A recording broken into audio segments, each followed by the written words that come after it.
Alright, so now we're looking at the 29-gallon tank. I've updated all my tanks in separate videos here this time. Here is the 29.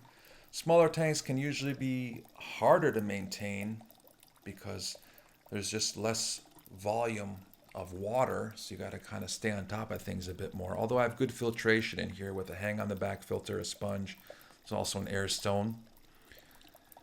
As I mentioned in the maintenance, one of my last videos on fish tank maintenance, I moved 7 fish out of here into the 90-gallon just so they can grow in there, and also I think it improves the 29-gallon here because it's less crowded.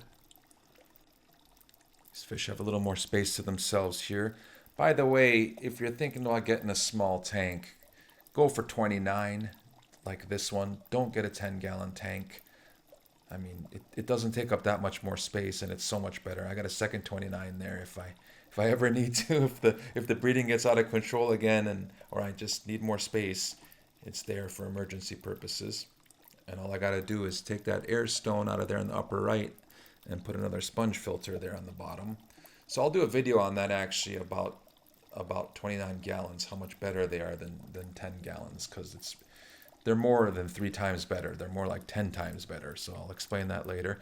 Here's yet another tank that's always ready to go. This is a 10-gallon tank, but you can't have giant fish tanks all over your house. But desperate times could call for desperate measures, and if you're really into the hobby, you got to be prepared here. And this tank there is always ready, as are those 2 smaller ones there, which I believe are only 6-gallon tanks, and there's the power I would need. And I got all the essential materials in my cabinets back there that I could actually get even more tanks running. So that is the update on my small tanks. See you in the next video.